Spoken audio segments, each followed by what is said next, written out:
si cette DPI existait, on éviterait un nombre de fausses couches, mais t'imagines même pas. C'est-à-dire que là, le transfert d'embryon que j'ai fait, on l'a pas regardé sous toutes les coutures.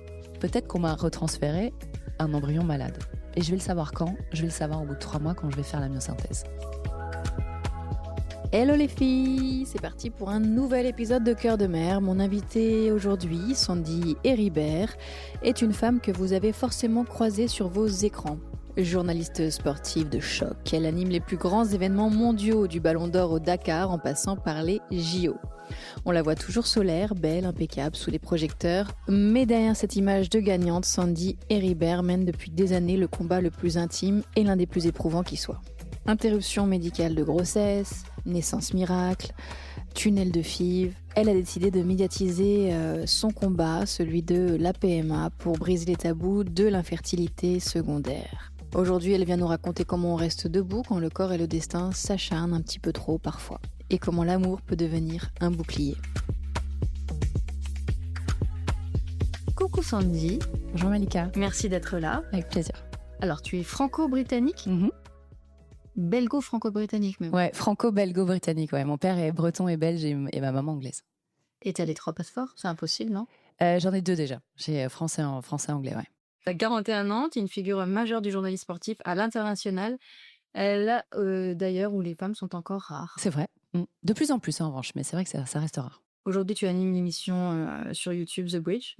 C'est une émission de conversation qui crée des passerelles entre sport, culture et société, en donnant la parole à des personnalités inspirantes autour de leur parcours, de la performance et de la réussite. C'est Et ça. tu n'animes pas cette émission toute seule ? Non, je suis en co-host avec Aurélien Tchouameni, qui est un international français qui joue pour le Real Madrid et pour l'équipe de France. T'es souvent, en fait, finalement, avec un footballeur. On aime bien. Moi, j'ai pas le footballeur dans ma vie, mais je l'ai en tout cas, comme on dit, à l'antenne. Si t'es là aujourd'hui, c'est surtout pour parler de ton rôle de maman, puisqu'on est dans Cœur de Mère. Avant de plonger dans ton univers en tant que maman, on va comprendre un petit peu tes racines. Donc, tu as une double nationalité, franco-britannique. Quel genre d'éducation t'as reçu ? Ça donnait quoi ?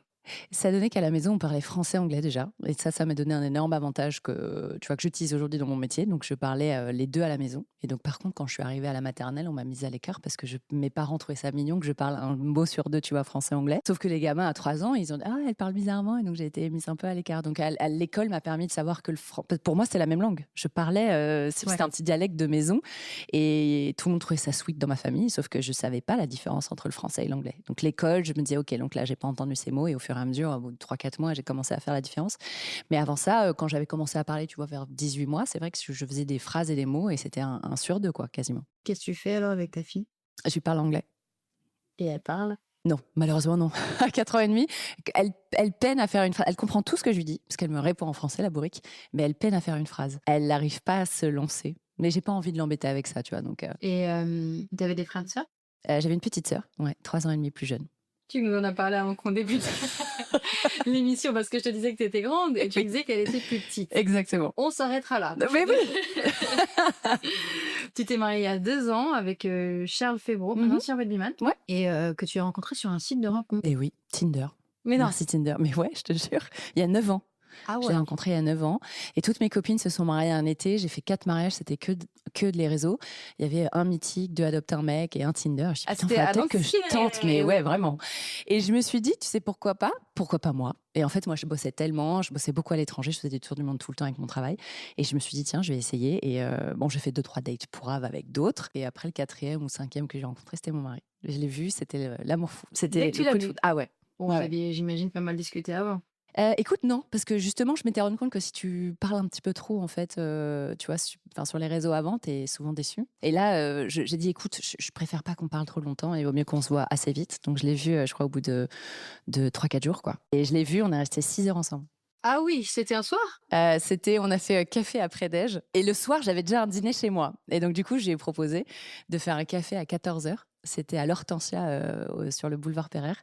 Et je suis repartie à 19h30. Et tout le monde m'attendait chez moi pour un dîner, Je suis partie le lendemain 15 jours aux États-Unis pour Netflix. Et on s'est appelé pendant 15 jours, 5 à 6 heures par jour. On est tombés amoureux au téléphone. On s'était déjà vu, ce qui était bien. Je savais qu'il me plaisait. Oui, ce qui est important, oui. On s'était pas embrassé. Mais je savais que... Et je suis tombée amoureuse pendant 15 jours. Je suis rentrée, c'était le début de 9 ans d'histoire.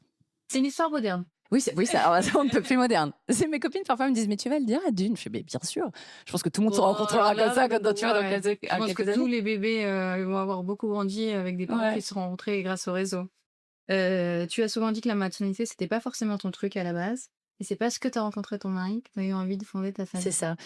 Je me fermais pas de porte, c'était ni oui ni non. Je me suis dit, tu sais, moi j'avais des copines qui disaient: «Je veux, 2, 3, 4 enfants» et moi je me suis jamais dit: «La maternité, c'est pour moi». Je voulais me laisser, tu vois, la liberté de me dire si ça l'était ou pas.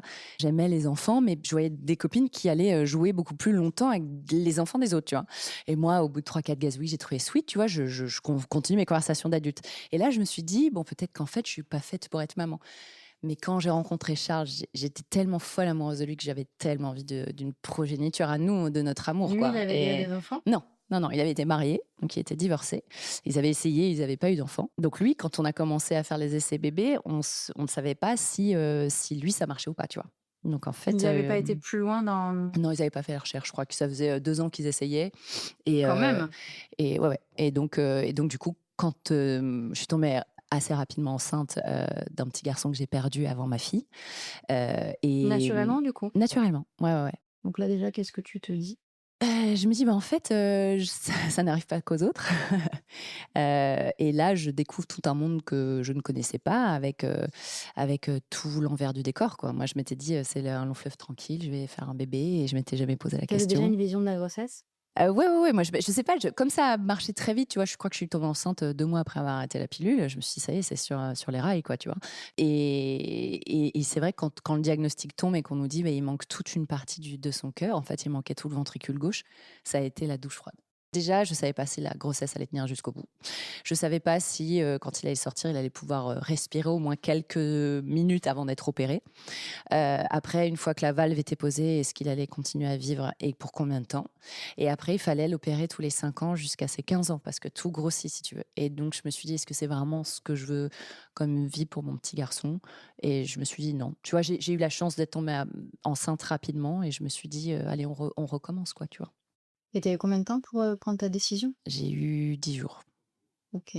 Qu'est-ce qui se passe à ce moment-là? Vous en parlez à deux? Ouais, évidemment. Ouais, ouais. Bah, il y a eu déjà une première écho, on nous dit: «Bah, tiens, mais bon, il y a quelque chose, on ne sait pas trop quoi, on pense que ça vient du cœur». Donc là, après, on te fait une batterie d'examens, donc on écarte plein de possibles, problèmes génétiques entre lui et moi, tu vois? Et après, on me dit: «Bah, après, ça peut être tu vois, faute à pas de chance, un peu faute à la conception». Et après, au fur et à mesure du diagnostic, on sait que c'est ça, donc c'est au moment de la conception, enfin, de la fécondation de l'embryon. C'est à ce moment-là qu'il s'est passé quelque chose. Et donc au moins je sais que c'est pas génétique entre nous. On enlève toutes ces choses-là et on me dit, voilà, là c'est un peu faute à pas de chance, mais voilà la situation. Donc soit on arrête maintenant, donc à quasiment 6 mois. Et donc moi j'avais déjà le gros ventre, je le sentais le bébé, c'était très Tu compliqué. l'avais déjà annoncé? Enfin, Oui, bien même sûr, si ouais, tu ouais, obligé, ouais. quoi, ça se voit. Ça se voit, ouais, ouais. Donc je l'avais annoncé, et puis, et donc là, on nous a donc si tu veux, il s'est passé encore peut-être 15 jours où je suis restée enceinte et puis là, on a parlé des éventualités avec mon mari. On aurait dû se faire plus entourer, là, c'est ce que je regrette. J'aurais dû voir une psy, j'aurais dû retourner à l'hôpital, poser des questions. Chose que j'ai pas fait, je suis restée un peu dans mon coin, il y avait pas de ChatGPT à l'époque. Des trucs où il y avait et puis il y avait pas beaucoup de forums. Non, mais vraiment, c'était Pour quand même il y a s'informer, longtemps, il y a ouais. 6 ans. Et je regrette de pas m'être fait entourer parce qu'il y avait des questions, nous, on décide finalement de pas lui donner cette vie-là, de recommencer. C'est très dur, hein, parce que moi, je prends la décision d'enlever la vie de mon petit garçon. Sauf que moi, je m'étais dit: «On m'endort, on m'enlève le bébé, césarienne ou tu vois? Et après, on n'en parle Pourquoi plus». c'est pas ça? C'est pas ça, parce qu'ils se sont rendus compte qu'en fait, psychologiquement, les mères qui expulsaient faisaient le geste, en fait, d'expulser, donc faire un vrai accouchement, avaient des répercussions, beaucoup moins, traumatiques, pour la maman, si c'était expulsé. Moi, j'aurais préféré psychologiquement et physiquement qu'on m'endorme et que je le sente pas parce que moi, je suis rentrée à l'étage, donc j'étais à l'hôpital, des enfants malades à Necker et je rentre pour, donc arrêter ma grossesse, mais je suis avec toutes les autres mamans qui vont repartir avec leur bébé et donc j'arrive la veille, c'était le jour de l'an, Et comment ils font? et Parce que tu pas de contraction? non, alors on me les provoque. On me met des genres de gélules dans le vagin et un petit ballon qui, au fur et à mesure, va en fait, ouvrir, tu vois, mon col et le lendemain, on est censé, là, on redonne encore une piqûre et puis, tu vois, pour que les contractions commencent, des médocs intra, des médocs, par les piqûres et j'ai accouché pendant 17 heures. Et je suis au même étage que les mamans et j'entends les bébés qui viennent. Et moi, je suis 17h dans une chambre d'accouchement et j'attends que ça se passe, quoi. Alors, je suis shootée, par contre, bizarrement, je me rappelle une journée plutôt assez agréable, mais parce que je suis droguée. J'ai jamais pris de drogue de ma vie. Et moi, je me rappelle, ma mère et ma sœur sont venues dans la salle d'accouchement, donc j'ai beaucoup pleuré. Mais elles disaient ça va. Et en fait, non, je crois que j'étais shootée, je réalisais pas vraiment. Mais je pense que c'est fait exprès. Alors là, ce que j'aurais dû demander, c'était est-ce que je vais l'entendre pleurer? Je savais pas en fait si au moment où il allait sortir, s'il allait pleurer, si on allait ensuite l'endormir. Et en fait, non, c'est que en fait, avant 6 mois, au moment et surtout quand c'est déclenché, le cœur s'arrête au moment où ça passe. Et on m'a proposé plusieurs fois si je voulais pas le voir, rester avec mon fœtus, mais tout au long de la journée, parce que moi, du coup, 17h, tu as les 2 équipes, tu vois? Donc tu as l'équipe de nuit et l'équipe de jour. Et on me demande 4 fois: «Vous êtes sûr, vous voulez pas voir votre, bébé?» Et la 4e fois, je me suis un peu énervée, je me suis dit: «Mais pourquoi? Est-ce que je devrais?» Tu vois? Parce que c'est que fait quand même 4 fois, au bout d'un moment, on me le met dans le dossier, tu vois? Que j'ai pas envie de le voir, c'est un choix. Et on m'a dit: «Non, non, pas du tout», mais on s'est rendu compte que le deuil était plus simple quand on voyait le fœtus. Et j'ai dit: «Non, moi je pense que ça va vraiment me traumatiser et j'ai pas envie». Donc voilà. Et j'ai donné le corps de mon bébé à la recherche, bien évidemment. Et tu dois déclarer cet enfant? Non, avant 6 mois, non. Mais j'étais à 5 semaines et 5 mois et 2 semaines. Et donc j'ai pas dû le déclarer, donc il est pas dans le livret de famille. Mais il est dans notre vie, il est dans notre, histoire et il est dans ma tête surtout, tu vois? Mais il est pas dans notre livret de famille. Est-ce que tu penses encore à Ouais, lui? de temps en temps. Ouais, ouais, j'ai envie de me dire qu'il protège sa petite sœur. Ouais, Je t'ai entendu dire ça dans un interview, ouais, parce qu'on a reçu ici en podcast Manon Lem. Elle avait accouché à 9 mois, d'un bébé, mort-né, et elle ouais. disait que 6 ans plus tard, Mmh. c'était que 6 ans après qu'elle faisait, ce deuil. Je sais pas comment tu as fait toi pour, digérer, le mot n'est pas le bon, mais, cet événement? Alors je suis allée voir un psy à ce moment-là, pour digérer ce deuil. Et donc on a fait une lettre, je lui ai écrit une lettre à ce bébé, je lui ai dit: «Merci de m'avoir apporté ceci, bah, ça m'avait apporté des choses, j'ai grandi et notre couple s'est aussi forgé, s'est renforcé à ce moment-là. Et donc je lui ai écrit une lettre que j'ai brûlée, j'ai envoyé un ballon dans le ciel. On a fait des trucs un peu, tu vois, ésotériques, un peu, voilà, spirituels, et ça, je pense que ça m'a aidée. Et puis, surtout, j'avais le projet bébé derrière. C'est que je me suis juste dit, c'est un tremplin pour la suite. J'avais pas besoin de temps. J'ai eu Tout l'impression, de suite. ouais, tout de suite, j'avais envie de me dire, c'est parce que ça y est, je suis sur ce chemin de la maternité et il faut que j'aille au bout.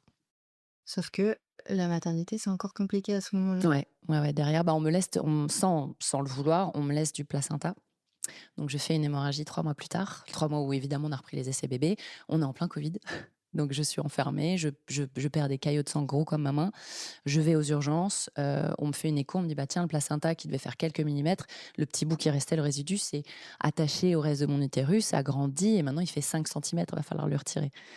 On est en plein Covid, on me dit: «On veut pas vous opérer, en revanche, on n'a pas d'anesthésiste dispo, donc faut rentrer chez vous madame et à la fin du Covid, on vous opérera». On me renvoie chez moi 3 fois. On repart le lendemain, mon pied, mais à la fin, mon mari il me dit: «On fait le pied de grue». Il a dit: «Je ne pars pas d'ici». En plus, il avait pas le droit de rentrer dans l'hôpital lui. Il devait rester à l'extérieur parce que c'était Covid. Et donc pendant 4-5 jours, on y retourne tous les jours et il a dit: «Écoutez, ma femme bougera pas d'ici». Enfin, tu vois, à l'extérieur, par téléphone. Et donc bon, ils ont fini par me faire un curetage. Donc ils m'ont pas endormi complètement, ils m'ont endormi ils m'ont fait une rachie, et ils ont fait, le boulot qu'ils devaient faire, quoi. Mais comment tu le vis? Tu ne dis pas là: «Waouh!» Ouais, j'ai pris cher. Non, non, non, je me suis vraiment dit, le sort s'acharne sur moi. C'est dur, et puis tu vois pas tes amis, ta famille, tu es enfermée. Non, c'est compliqué. C'est très compliqué. Et après? Je retombe enceinte 2 mois plus tard, mais j'ai pas de symptômes, donc je trouve ça assez bizarre.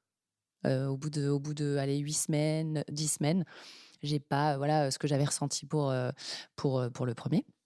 Et en fait, je fais une prise de sang. Effectivement, le taux, en fait, a complètement chuté et je suis en pleine fausse couche. Et en fait, c'est un œuf clair. Un œuf clair, c'est tout ton corps qui pense faire un bébé. Donc, il y a un sac de grossesse qui s'installe, mais il y a pas d'embryon. Et c'est quoi alors? C'est ta tête qui Et c'est très, alors, ils comprennent toujours pas exactement ce que c'est. C'est que, il s'est passé un truc ce soir-là de la fécondation, mais en fait, l'embryon a été, expulsé autrement, mais il y a un sac, mais il y a rien dedans. En revanche, ton corps pense qu'il est enceinte. Moi, j'avais pas de symptômes. En revanche, il y a des femmes qui, pendant 3 à 4 mois, pensent qu'elles le sont et ont les symptômes. Si tu fais pas ton écho là, tu vois, au bout du troisième mois, tu arrives sur 3 mois et demi, 4 mois, et il y a plein de femmes qui se disent: «Mais en fait, donc pendant 4 mois, j'avais rien». ou tu fais une fausse couche? Ouais. Et donc là, on fait une écho. Le fait d'avoir un peu remué tout ça, là, on me dit: «Bah tiens, il y a pas de effectivement, vous faites une fausse couche, c'est un œuf clair». Et donc on me dit: «Bah, soit il faudra prendre des médicaments dans quelques jours, soit comme on est venu un peu trifouiller, vous aurez, l'expulsion naturelle, dans les prochains jours». Écoute, mon corps est bien fait, je le remercie vraiment mon corps parce que, dans la nuit, je l'expulse, je le retrouve dans ma culotte le lendemain. Ça ressemble à un tout petit truc, tu vois? Vraiment un tout petit truc gélatineux. Je me dis: «Tiens, bah, cool», tu vois? Ça a été, expulsé. Et 3 jours après, je tombe enceinte de ma fille. Ce qui est un petit miracle parce que biologiquement, je suis pas censée avoir ovulé, tu vois? J'ai pas eu de règles et j'ai pas ovulé, mais je ne sais pas. Je t'avoue que je sais pas et je sais toujours pas et je me dis juste que c'est mon petit ange et qu'elle devait arriver en fait. Dune était un miracle. Tu l'appelles comme ça d'ailleurs. Elle s'appelle Dune, ouais. Et c'est le grand 8 émotionnel à ce moment-là. Ouais. Qu'est-ce qui se passe dans ta tête? Alors, tu vois, souvent on dit jamais 203, mais alors là, bizarrement, moi, je me suis dit: «C'est la bonne». Je me suis dit: «Ça peut pas, le sort va pas s'acharner une troisième fois sur moi». C'est-à-dire que l'œuf clair, c'est extrêmement rare. La cardiopathie avec tout le ventricule gauche qui n'existe enfin, qui n'est pas là, ça n'existe c'est très rare. Allez, celle-ci va bien se passer. Ah non, moi je trouve que en 1 an, les 3, Ouais. parce que même ta fille dont on n'explique même pas, Mmh. comment elle a pu arriver, enfin c'est quand même, Ouais. Je m'attarde pas trop sur ce truc de, quand ils ont commencé à faire donc je sais que je suis enceinte 6 semaines plus tard. Mais quand ils commençaient à faire les calculs, ils me disent cette date-là et c'était 3 jours après l'expulsion de l'œuf clair. J'étais: «Non, les calculs sont pas bons». Mais au final, bah, elle est bien arrivée à ce moment-là. Et après, je t'avoue que j'ai pas très envie de gratter. Je me dis juste, elle devait arriver, quoi. Puis tu as toujours été très attirée par la spiritualité, dès ton plus jeune âge, parce que tu parles, je crois, enfant de la loi d'attraction. Mmh. Ça t'a aidé dans tout ce chemin? Ah ouais, c'est sûr. Je pense qu'on attire vraiment à soi, ce qu'on désire le plus au monde et moi, je désirais le plus au monde, c'était d'avoir, cet enfant. Et je l'ai demandé, j'ai eu la gratitude, j'ai ressenti tout ce qu'il fallait. Mon grand-père est décédé, j'étais assez jeune, à 5 ans et je pense qu'il m'a toujours protégée, il m'est jamais arrivé, tu vois, de choses très graves dans ma vie, à part c'est effectivement, ça. Mais en même temps, je me dis: «Ça m'a appris tellement de choses sur moi-même que je Quoi? suis assez». Hem, la force que je peux avoir, la force de notre couple, le fait Ça, que c'est la ce vie qu'on n'est ressent pas quand on t'entend. ouais et vraiment, ça nous a vraiment renforcés et enfin voilà, la résilience, ça a boosté ma résilience. J'ai eu du harcèlement scolaire quand j'étais petite. J'ai pas ça a pas été très simple dans ma vie et donc la résilience, j'ai dû toujours en avoir beaucoup et ça a été une grande, grande étape en plus, tu vois? Et Et aujourd'hui, quel lien tu as avec Dune? on est fusionnels. Trop, parfois c'est vrai que c'est Ça difficile se pour mon passait mari. comment alors? C'est merveilleux, c'est merveilleux. Tous les matins, c'est les câlins dans le lit. On peut pas commencer notre journée sans faire une série de câlins ou quoi. Elle La se lève, c'est hop, elle vient, tu chance! verras, ça viendra, ça Non, je viendra. crois qu'elle aime pas trop ça pour Mais l'instant. si, mais non, t'en fais pas. C'est la mienne, elle souriait pas avant 9 mois, maintenant c'est un rayon de soleil, elle sourit tout le temps. Et c'est une glu, c'est un pot de colle. C'est juste, mais c'est tellement d'amour, c'est tellement d'amour. Et c'est dur pour le papa qui s'en occupe vraiment très très bien et beaucoup. Elle lui Parce fait pas de qu'il câlin? elle lui fait la misère. Elle lui fait, ça va beaucoup mieux, mais les 3 premières années, il y en avait que pour maman. Et si jamais maman partait, elle hurlait à la mort parce qu'elle était avec papa, alors qu'il s'en occupait très souvent. Mais elle voulait maman à tout prix, quoi. Comme si, je sais pas, tu vois, elle avait peur peut-être pour moi. Souvent, je me suis dit, les enfants, bah, c'est des éponges, tu vois. Et forcément, même si j'ai pas voulu lui transmettre des choses quand j'étais enceinte, j'ai forcément surprotégé ma grossesse, mon ventre, etc. Et je pense que les enfants font hyper attention, ont cette empathie innée et moi je l'ai beaucoup et je pense que je l'ai encore plus développée chez ma fille. Euh, D'une aujourd'hui à 4 ans et demi, si jamais je sais pas, on va jouer à un jeu de société, elle voit que je commence à perdre et qu'elle a des cartes, qu'elle a beaucoup plus de cartes de moi. Elle me dit: viens maman, on échange nos paquets. 4 ans et demi. Ou alors on est en train de déjeuner, moi j'ai un peu moins, je sais pas, elle adore les légumes comme moi, les salades, les edamame. Elle me dit: maman, il y a beaucoup moins d'edamame. Tiens, attends. Et elle prend et elle va m'en mettre moi. Et je sais pas, il y a ce truc Elle entre prend nous soin de deux. toi, quoi. Ouais. Si jeune? C'est merveilleux, c'est merveilleux. Ouais. Mais parce beaucoup que je prends extrêmement soin d'elle. Et je pense qu'elle a juste envie de faire pareil. Oui, mais elle est généreuse. Ouais, très. Elle pourrait juste prendre. C'est un petit Oui. bébé, on n'en attend pas. Enfin, Ouais. c'est un petit enfant, on n'en attend pas plus Je de sais sa pas, part. elle est Déjà extrêmement mature aussi. mature. Ouais. Ouais, elle a une maturité émotionnelle exceptionnelle. Ça reste un enfant de 4 ans qui veut pas mettre ses chaussettes le matin. Et c'est une bataille sans fin. Et Oh, du ça coup, dure je dis encore à à mon 4 mari, ans. ah ouais, non, 4 ans et demi, parce qu'elle aime pas, tu sais, le fil au bout des chaussettes. Donc là, on a trouvé un truc, c'est qu'on les met à l'envers. Donc il y a pas le fil, mais ça reste quand même compliqué. Et ça, c'est compliqué. Mais donc ça reste quand même un enfant de 4 ans et demi, mais émotionnellement, c'est un enfant de 16 ans. Je sais pas, c'est incroyable, incroyable. Elle est merveilleuse. Elle te dit qu'elle veut petit frère ou petite sœur? Elle arrête pas, tous les jours. Ouais, depuis 2 ans, plus de 2 ans, ouais. Ah oui, c'est Ouais. venu assez tôt. Est-ce que tu lui expliques plus ou moins ce que toi tu traverses? Je lui ai montré les piqûres une fois, parce qu'elle entendait le mot piqûre et je me suis dit, en fait, parfois, un enfant, il faut peut-être lui montrer sans que, tu vois, je le fais pas devant elle. Je lui montre juste à quoi ça ressemble. Je dis, bah, maman, elle fait ça tout à l'heure, ou papa. Je dis, je veux le voir. Je dis, non, mais voilà. Et donc, je me suis dit, si j'arrive plus ou moins à lui faire comprendre ce que c'est, je lui dis, papa et maman, ils font beaucoup de câlins pour essayer d'avoir un bébé. Ça marche pas. Mais on essaye beaucoup pour toi, pour nous, etc. Et parfois, c'est marrant parce que la dernière fois, j'ai eu beaucoup de tournages sur 10 jours. J'ai pas été beaucoup là à la maison. Et donc, à un moment donné, elle me dit, maman, il faut que tu arrêtes de partir parce que sinon, on n'aura jamais de bébé. Elle dit, il faut que tu vois papa pour faire des câlins. Je t'ai dit, mon Dieu, elle a 4 ans et demi. Qu'est-ce que c'est que ça? C'était fou. Et je lui dis, t'inquiète pas, mon cœur. Et en fait, je me suis dit, c'est pas à toi de porter ça, surtout. Je me suis dit, elle se met des... Ouais. Et donc, je lui dis, Très maman, elle fait responsable plein et de très choses. mature, Ouais, quoi. c'est fou. Je dis, mais maman, elle fait plein de choses. Tu sais, les piqûres, les trucs, tu vois, voilà, il y a les ovules de progestérone, elles sont dans les toilettes pour pas que je les oublie, tu vois, souvent. Donc, elle ouvre la porte tout le temps. Et donc, de temps en temps, je suis en train d'en mettre un. Elle me dit, tu fais quoi, maman? Et je dis, alors ça, c'est que pour les grands. Tu me mets pas toi dans ton pipi, tu vois. Et je me dis, je devrais les mettre en hauteur, tu vois, les trucs. Mais je dis, et tout ça, c'est des vitamines pour que maman puisse faire un beau bébé. Donc, elle est un petit peu au courant et elle m'en parle effectivement beaucoup. Ouais, elle a hâte, elle a vraiment hâte. T'es maman d'une petite fille. Est-ce que tu te dis, et ça me concerne aussi, puisque j'ai une petite fille, Ouais. que c'est différent d'éduquer une petite fille d'un petit garçon? Je sais pas. Je sais pas parce que j'ai pas de petit garçon. Alors moi, j'étais très garçon manqué. J'éduque la mienne pour pas qu'elle soit trop fifi. C'est Parce vrai? que, ouais, moi, ça m'a énormément aidé le harcèlement scolaire, justement. De me À raccrocher lutter à des contre, trucs, ouais, au sport de team, d'équipe, de sport Tu d'équipe. penses que si t'avais été fifi, ça aurait été pire? Peut-être, ouais.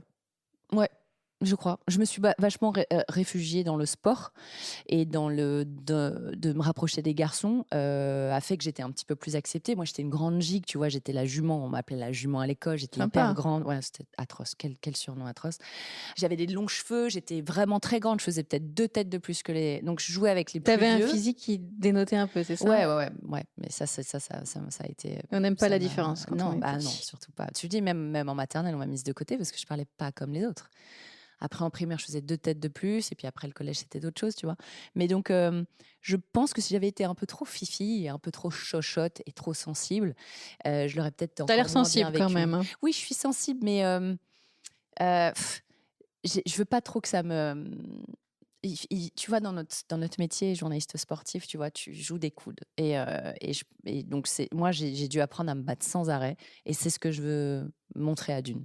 Et en fait, dès la crèche, il y avait des mordeurs. Tu le verras avec la petite si elle va à la crèche. Mais il y a des mordeurs et il y en a qui mordent pas. La mienne ne mordait pas. Et elle se faisait mordre. Alors là, quand t'es maman, je te jure que ça passe pas du tout. Et en fait, je lui disais déjà, elle avait à peine 18 mois. Et je lui disais, tu sais quoi? Je dis, si on À te 18 mord, mois, tu oui. tapes. Je voulais pas qu'elle morde, mais je voulais qu'elle se défende toute seule. Et alors, si tu elle l'a tapes, fait? et après, tu vas dire, mais oui, bien sûr. Et on me disait, bah tiens, elle s'est battue. Je dis, c'est bien. Moi, je veux pas d'une victime. Moi, je l'ai été un petit peu en primaire. J'aurais aimé avoir quelqu'un au-dessus ou mes parents qui me disent, rebelle-toi. Et moi, j'ai un peu subi. Et je veux pas que ma fille subisse du tout. On arrive à ce qui fait ton actualité et surtout ton engagement aujourd'hui, c'est le combat pour un deuxième enfant. Et ça fait 2 ans que tu es en parcours de fécondation in vitro et insémination. Est-ce que tu peux nous réexpliquer ce qu'est une FIV déjà? Ouais. Alors, une FIV, en fait, il y a 2 étapes dans la PMA. La première, c'est de faire une insémination artificielle, c'est-à-dire qu'on va me stimuler, moi, avec des piqûres, ce qui fait qu'au lieu d'avoir un ovocyte par cycle, j'en ai, en fonction de votre âge, évidemment, j'en ai 3, 4, 5, 7, 12, tu vois, quand tu es beaucoup plus jeune. Moi, j'arrive à en avoir 3, 4, tu vois, 8 au grand max, mais c'est des petits. Et donc, en fait, on stimule, en fait, mes ovaires pour créer plusieurs ovocytes. Mon mari va au labo donner ses paillettes. J'adore ce mot. C'est moi qui l'ai inventé, mais je trouvais que c'est beaucoup plus joli que le sperme, tu vois. Et donc, du coup, il va donner ses paillettes. Mais c'est quoi ça? Non, mais oui, donc du coup, il va donner ses paillettes, tu vois, ou ses petits soldats. Il y a beaucoup de gens qui disaient soldats. Ils sont passés dans la centrifugeuse. Moi, le jour J où voilà, on me dit que c'est top parce que l'écho, le truc, la température, la prise de sang, il y va le matin. Ça passe en centrifugeuse, je vais les chercher. Je repars chez mon gynéco, mais c'est trop drôle. On dirait qu'on fait du deal. C'est-à-dire que tu sais, c'est un truc à poster, et tu te dis là-dedans, il y a 3 millions de paillettes de mon mari. Et tu prends le métro, il faut les garder au chaud. C'est tellement drôle. Et il y a des moments où je me suis vraiment dit, mais c'est hyper cocasse ce que je vis. Et je me dis, les gens ne se doutent absolument pas que j'ai les spermes de mon mari dans mon manteau. Donc j'arrive chez le gynéco, il vérifie 1000 fois si c'est bien ceux de mon mari. Il est né quel jour? Il sait quoi son nom? Et vous, c'est Oui, c'est vrai que comment? ça serait un peu con. T'imagines? J'ai un bébé black. Ah ben non, c'était pas le vôtre. Donc ils font hyper gaffe. Et puis là, bah, tu te mets en position gynéco. Il prend une sorte de une grande pipette, et puis hop, il va le mettre avec sous écho. Il va le mettre tout au fond en fait de ton utérus. Ça s'appelle une insémination artificielle. Et là, tu prends le risque en fait d'en avoir plusieurs. Parce que si on a 3-4 qui font toute la même taille et qui prennent tous, bah, tu fais des triplés ou des quadruplés. Ce qui est très rare, c'est 0,05. Mais les jumeaux, ça arrive très souvent en fait. Quand tu vois des gens en PMA, quand ils ont des jumeaux, c'est qu'ils ont fait insémination artificielle parce que plusieurs ovocytes ont pris. À l'inverse de la FIV, où là, on va me stimuler, pareil, c'est un petit peu plus coriace quand même. Et là, on va ponctionner, c'est-à-dire que là, je suis endormie, je fais une anesthésie générale. On vient ponctionner donc les ovocytes qui ont été stimulés. Et là, pareil, le même jour, dans le même hôpital, en revanche, là, on reste ensemble. Mon mari, pendant que moi, je suis endormie, va faire sa petite affaire, donne ses paillettes, et le soir, ils les remettent ensemble dans le frigo, et le job se fait. Soit tu as une FIV ici, je sais plus, je crois que c'est Ixi. c'est FIV-ICSI, voilà, FIV-ICSI.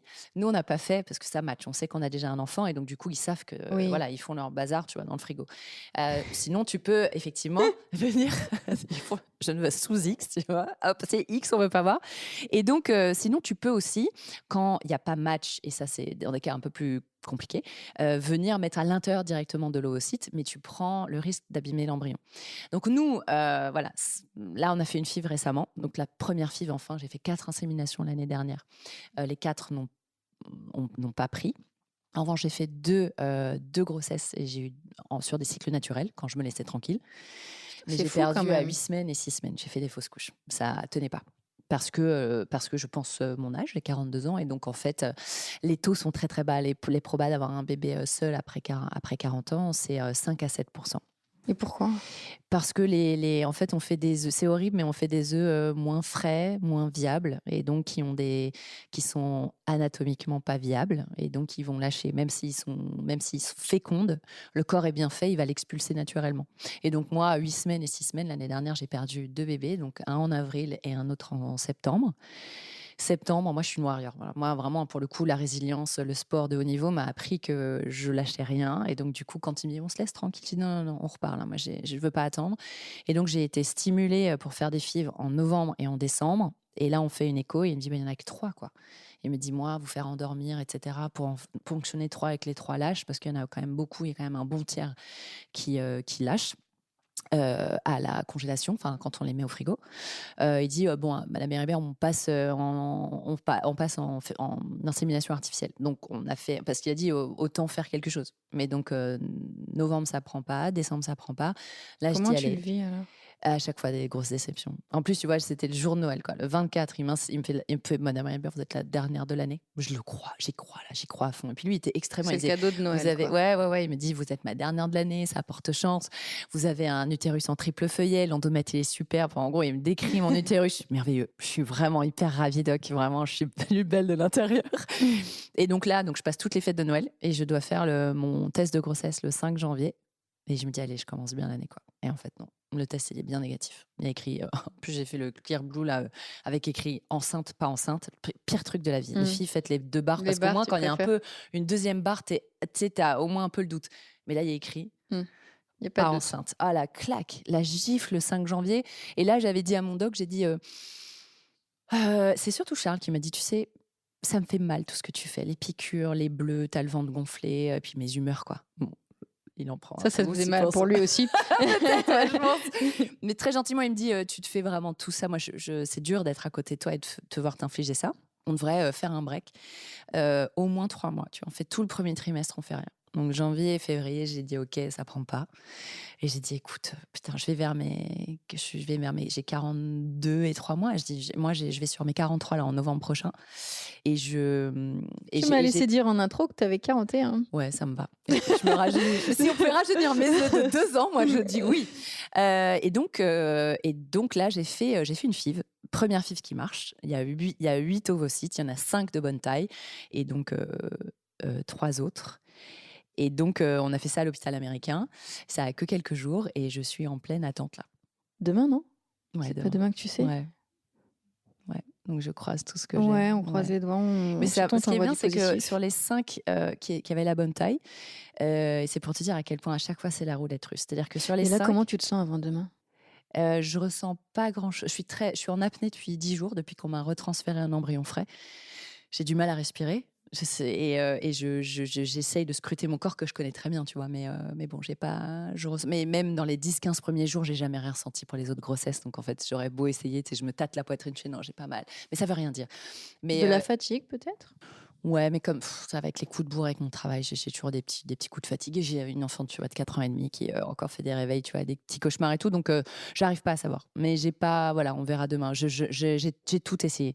C'est-à-dire que sur cette dernière année, j'ai fait de l'hypnothérapie, j'ai fait de l'acupuncture, j'ai fait de l'ostéopathe quantique, j'ai vu une éthiothérapeute. J'ai tout fait. T'as En pris plus soin de du toi, en médical. tout cas. Ouais. Et je pense que si on peut remercier son corps, et c'était un peu la balance, tu vois. J'inflige tout ça à mon corps, toutes les piqûres, les hormones, les échographies, tout ce que je peux faire. Je prends beaucoup de médocs, je prends des ovules, je prends de l'aspirine, de la cortisone, tout ça pour permettre de réguler ton corps et de renforcer ton utérus. Et je me dis, putain, la moindre des choses, c'est d'aller lui faire du bien avec des massages énergétiques, etc. Et j'y crois vachement, en fait. Tu sais, moi, pour revenir au spirituel, je crois vraiment à l'épigénétique et à la mémoire cellulaire. C'est-à-dire que nous, je pense qu'en faisant ton podcast, tu as peut-être déjà entendu, on porte les cellules de nos mères, de nos grands-mères et de nos arrière-grands-mères dans l'utérus.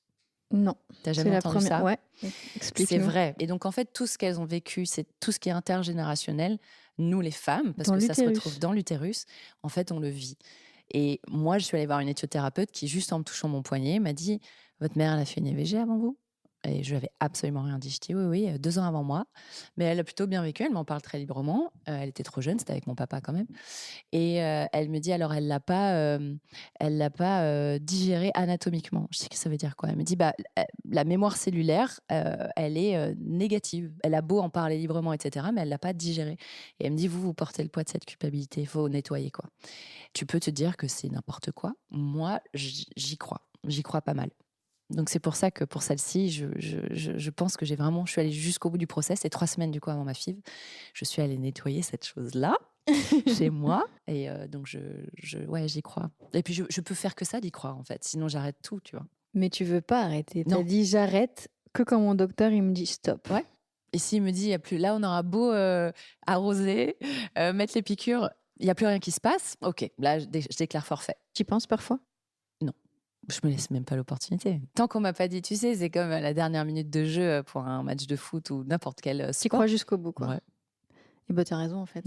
Ça sert à quoi sinon? Ouais. Dans tout ce qu'on entreprend. Exactement. Tu dis que tu es touchée d'infertilité secondaire. C'est quoi l'infertilité secondaire? Alors, c'est que, tu sais, la première année, l'année où j'ai commencé à essayer de faire des bébés, je suis tombée enceinte 3 fois, naturellement. Donc, en fait, j'étais très fertile, mon mari aussi. Et que là, 4 ans plus tard, je galère. Ça s'appelle l'infertilité secondaire. C'est à cause de tout... les de spermes. La vie? Ouais. Le mode de vie? Alors, non, parce qu'en 4 ans, mon mode de vie est le même. Je bois pas, je fume pas, je fais beaucoup de sport. Ouais, c'est malheureusement, c'est assez triste, mais c'est le corps qui vieillit, ouais. Le sperme de mon mari, mes œufs aussi, et peut-être la pression, le stress que je me mets, tout ça fait que mon corps, biologiquement, est pas le même qu'il y a 4 ans. Donc, c'est cette infertilité secondaire. Toi, il y a beaucoup de couples qui souffrent de ça. J'ai beaucoup de gens autour de moi qui n'ont pas eu de soucis pour avoir le premier ou le deuxième, et le troisième. Et qui voudraient que la famille s'agrandisse et qui n'y arrivent pas. Et qui passent en PMA pour le troisième. Toi, tu as pris la parole depuis 2 ans sur les réseaux pour justement parler des tabous autour de la PMA. Pourquoi tu as eu envie de montrer l'envers du décor? Parce que j'aurais aimé au moment où moi, je me suis tournée vers la PMA, j'aurais aimé être plus informée et surtout me dire c'est pas une tare, quoi. Aujourd'hui, c'est pas du tout ce que je me dis. Mais j'ai quand même dit putain, j'arrive pas à faire un bébé toute seule, tu vois. Il y Mm. a quand même un truc de Oui, il y a quelque c'est quand même le truc. c'est On est censé faire culpabilisant, ça, c'est nous les lourd. femmes, un peu. Tu vois, ouais, voilà, exactement. Et je m'étais dit, si la PMA, comme l'endométriose, tu vois, il y a 7-8 ans, quand tout le monde s'en est.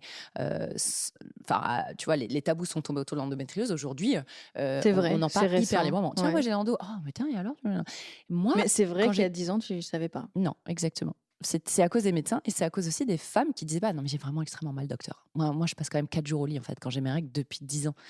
Je pense que les femmes n'en parlaient pas, c'était hyper tabou et aujourd'hui la C'était pas PMA. pris au sérieux, en fait. Ouais, en plus, ouais, c'est ça. C'était le souci.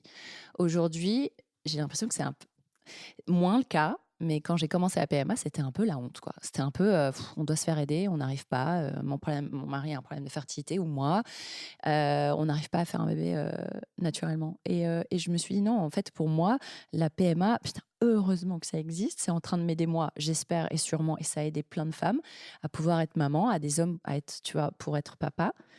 Et c'est un moyen comme un autre. Et je veux vraiment que la PMA devienne une normalité. C'est un projet bébé comme un autre. Donc, je veux plus de tabou. J'en parle très librement, vraiment. Oui, Je donne et pas puis forcément, je fais pas de rapport à ma communauté et les gens autour de moi, si tu veux. Mais je le dis très ouvertement. Quand j'arrive sur un tournage, je dis, comme je tu peux le fais trouver là, un hein. frigo, j'ai des piqûres à Ah mettre. ouais. Mais ouais, bien sûr. Je peux avoir un frigo. T'as soif? Non, non, non. En fait, j'ai des piqûres là dans ce truc. Et j'ai besoin de les mettre au frais pour après l'événement ou après la scène ou après le tournage, quoi. C'est encore hyper, ça choque les gens. Mais Bah, en fait, c'est en surtout dans faisant ça que ça le va devenir hyper journalisme populaire. sportif, un milieu d'hommes, Mm, un mm. peu, comment dirais-je, peut-être pas les Miso. plus... Voilà. On va dire. On n'est pas hyper tourné vers la femme. Voilà. Ouais. Tu as pris la parole pour dénoncer une interdiction de la DPI, donc Ouais. c'est la recherche chromosomique sur embryon en France, Ouais. là où c'est parfaitement éthique et autorisé en Espagne ou en Belgique. Ouais. Je sais. Qu'est-ce qui se passe en France pour toi, à ton avis? On ne considère pas assez Non, pas du tout. Je pense que c'est encore très arriéré en France et qu'il y a énormément d'efforts à faire. J'ai appris il n'y a pas longtemps que justement la loi bioéthique était revotée tous les 7 ans. Donc au final, c'est pour ça que c'est long. C'est hyper long. C'est-à-dire qu'ils mettent des projets en cours de vote et tu dois attendre 7 ans pour que ça passe. J'espère. Là, je pense qu'il y a un vote qui arrive bientôt. C'est pour ça que tout s'excite. Il y a des pétitions en ce moment sur le web pour signer cette. Je l'ai signée, je la fais passer, etc. Parce que si cette DPI existait, on éviterait un nombre de fausses couches, mais t'imagines même pas. C'est-à-dire que là, le transfert d'embryon que j'ai fait, on l'a pas regardé sous toutes les coutures. Peut-être qu'on m'a retransféré un embryon malade. Et je vais le savoir quand? Je vais le savoir au bout de 3 mois quand je vais faire la myosynthèse. Là où en Espagne, ok, Je ça te sais coûte pas 11 000 balles, comment. mais au Ouais, moins, en ça fait, te il n'y a que de la protège de... résilience, hein, parce que Ouais. sinon, pour faire ta journée et ton quotidien, se lever, Mm. ou après, tu as ta petite poupée magique. Donc, mais sinon, ça ne peut prendre que tout l'espace dans la tête, Ouais, quoi. complètement. Pense pas à la voiture rouge. Ouais, bah ok, en fait, je pense qu'à ça. Moi, ça fait 10 jours que j'attends d'avoir ma prise de sang demain. J'ai du mal à respirer, même si je fais plein d'autres choses dans ma journée, je ne pense qu'à ça. Je veux tellement ce bébé, ça fait 27 mois. Et tu vois, le fait qu'on n'ait pas fait cette DPI, bah, moi, je prends un risque, même si ça marche. Bah, en fait, je saurai dans 3 mois. Et tu du vois. coup, tu te dis pas, là, si ça marche pas, j'irai en dehors de France? J'ai déjà un rendez-vous. Déjà, c'est un premier call que j'ai demandé il y a 3 mois. C'est une visio avec une clinique en Espagne. On a eu, il n'y a pas longtemps, Grécie qui nous a parlé de la même Ouais, chose, ouais. qui est enceinte Ah, bah génial. et qui a eu ce rendez-vous Parce en qu'il y a eu Espagne. des pays. Elle a fait des pays alors, Ouais. c'était son souci. Ok. Non, c'est sa gynéco qui lui a dit directement de ne pas perdre plus de Ah ouais, temps et d'accord. d'aller en Espagne. Mais elle nous racontait justement que d'abord ils te font une visio. Non, mais ça a été très rapide. Ah, c'est Très, vrai? très rapide. Ah oui, oui, elle a dit que c'était vraiment, tout est allé très vite. Ah, bah génial. Écoute. Et le premier transfert, ça a marché? Oui. Ouais, c'est cool. Et je peux te dire qu'elle a un long parcours avant, elle a 8 ans. Donc, 8 ans de PMA? Oui. Ah oui. Donc la gynéco qui dit perdez pas plus votre temps, c'est au bout de elle 8 a ans. changé de conjoint et tout ça. Ah, mais, ok, d'accord. Ça c'est pour te marche. donner un petit peu d'espoir. Et puis on Ok. entend quand même beaucoup parler de l'Espagne comme un exemple aussi dans ce... Ouais, ils sont très très experts et très avancés et très experts et honnêtement, le corps médical en France est tellement bon. Il y a juste ça qui coince, il y a cette DPI. Et c'est dommage que ça fait un marché en Espagne. Aujourd'hui, tu sais combien c'est le devis? 11 000 euros. Elle nous disait 17 000. Oh la vache, ok. Non, mais peut-être parce que moi, du coup, comme on a eu Mais parce qu'il y déjà a un plusieurs bébé. formules. Moi. Ah non, mais c'est incroyable. C'est un vrai business. Hein. Je sais ça que depuis quelques jours. Hein. Avant, j'y 17 000 connaissais rien euros. du tout. Son bébé lui a coûté 17 000 euros. Ah, mais quand tu vas être maman, tu t'en fous. Moi, je suis prête à prendre je vais prendre un crédit pour 11 000 balles s'il faut. Je me laisserai pas le choix. Enfin, je le veux, ce bébé. Donc, Je regardais là juste avant que tu arrives, je me dis tiens, je vais faire un petit tour sur son Insta, voilà, comme ça. Et je vois ta story et là, je vois que tu as partagé une vidéo qui n'est pas la tienne à la base, qui est celle de Marine Tondelier, Ouais. secrétaire nationale pour les écologistes, qui est actuellement enceinte après un long parcours PMA, elle aussi. Et dans la vidéo, elle s'insurge, et toi aussi, d'une très mauvaise blague de Fabien Roussel, rapportée par Patrick Cohen sur le plateau de C'est à vous. Et dedans, en gros, Fabien Roussel dit c'est moi qui ai donné les spermes pour. Ouais, j'ai fait un don de sperme il y a 1 mois et demi. Ouais. Quand il parle de la grossesse de Marine. Et donc, la manière dont Patrick Cohen raconte. Et lui, il a vraiment manqué de se taire, en fait. Tu vois. Ouais. Il manquait une occasion de Et se puis taire. rigoler, enfin voilà. Et puis après, on voit exploser de rire aussi Anne-Elisabeth Lemoine qui présente l'émission. Là, tu te dis qu'on peut pas rigoler de tout. Ah, mais non. Mais non, vraiment, il y a des sujets trop sensibles. Tu peux pas. C'est sexiste, c'est hyper déplacé. Sachant qu'en plus, cette fille a vécu pendant plusieurs années. Elle prend enfin la parole. Elle dit qu'elle va aller voir les parlementaires, qu'elle veut se saisir du sujet. Elle s'est évoluée. Cette blague, et eux, ils font en régresser. 2026, n'a absolument pas sa place nulle part déjà, mais encore moins dans une tribune comme C'est à vous. Oui, émission de service public, Non, mais- de chaîne de la culture. Et ce que j'ai aimé, c'est que les invités se sont levés en disant qu'ils allaient partir. C'est Il y vrai avait Christian Clavier. En disant qu'ils allaient partir. Mais ils se sont J'ai vu levés. qu'ils ont dit que c'était pas drôle, mais. Non, ils se sont levés carrément. Ils ont dit bon, on n'a pas notre place ici, on va y aller. C'est pour ça qu'Anne-Elisabeth Lemoine se lève et qu'elle rigole en disant mais non, restez ici, restez ici. En fait, meuf, si tu avais envie, c'est que tout de suite tu dis c'est une blague de très mauvais goût et tu serais passé à autre chose. Mais tu t'es levé, tu as rigolé. C'est impardonnable. Et donc là, ils auraient dû aller jusqu'au bout. Clavier et c'était Didier Bourdon. Ouais, Didier Bourdon, merci. Et là, ils disent mais non, c'est pas possible. Et ils se lèvent et ils vont vers la sortie. Et là, elle les rattrape in extremis. Mais en fait, il y a déjà rien n'allait dans cette séquence. Donc c'est une des raisons pour lesquelles tu te dis plus que jamais, moi, je dois continuer d'être une Ouais. porte-parole, entre guillemets. Ouais, je vais m'allier à Marine. On se sent souvent seul, finalement, quand on est en FIV. On se sent incomprise, en fait. Et un peu seule. Ouais. Moi, quand je sors de scène, tu vois, il est 23h, je dis putain, merde, ma piqûre, tu vois, et je dois courir à l'hôtel pour la faire parce que c'est avant minuit. Enfin, généralement, c'est plutôt vers 20h, 21h. Et que ça a été plus long et que finalement, il y avait le cocktail et tu vois, et je me retrouve dans ma chambre d'hôtel, à aller dans, tu vois, le mini-bar, tu vois, et prendre ma piqûre, me désinfecter, faire le truc. J'en ai 2 en plus à ce moment-là, tu vois, à faire. La deuxième qui est hardcore, qui est quand même hyper grosse. Tu te dis, putain, la vache. Je pense que les gens ne se doutent absolument pas de ce que je suis rentrée faire à l'hôtel. Et tu penses que tu te sens jugée avec les gens avec qui tu travailles quand tu dis que tu dois, par exemple, t'arrives et que tu mets, tu demandes. Non, pas du tout. Non. J'en choque peut-être certains et j'en ai rien à foutre. Ah non, tu non, te vraiment. sens pas jugée parce que tu t'en fous des jugements. Absolument surtout, rien en à fait. foutre, ouais. Il y a pas longtemps, je l'ai dit, j'ai dit au fait, c'était le jour où je devais déclencher mon ovulation pour 48 heures plus tard me faire ponctionner les œufs. Je suis au Trophée de l'Argus et on me dit l'événement s'arrête à 21h. Et moi, à 22h15 max, je dois la faire. Mais j'ai pas pris le risque de la transporter parce que si celle-ci, je la pète ou je sais pas quoi, ma ponction est compromise et toute ma fille est compromise. Donc, je la laisse dans mon frigo. Et je lui envoie un texto en partant de chez moi. Je dis alors, en revanche, donc tu m'as dit que ça se terminait à 21h, je resterai une demi-heure au cocktail pour serrer des paluches, etc. Par contre, à 22h15, je suis chez moi pour faire une piqûre. Je fais une PMA en ce moment. Donc, j'espère que tu vois, merci de ta compréhension. Il me répond du tac au tac. Je comprends tout à fait. Ma sœur a fait une PMA. Elle a eu 2 beaux enfants. T'inquiète pas, tu pourras partir. Et je me dis, c'est en faisant des échanges comme ça que ça va devenir la norme, en fait, tu vois. Bah, quand on commence, moi, j'y connaissais rien du tout. Ouais. Et là, il s'avère qu'en très peu de temps, on a reçu 2 invités qui parlent extrêmement bien pour le coup du sujet et que ça devient très facile à comprendre.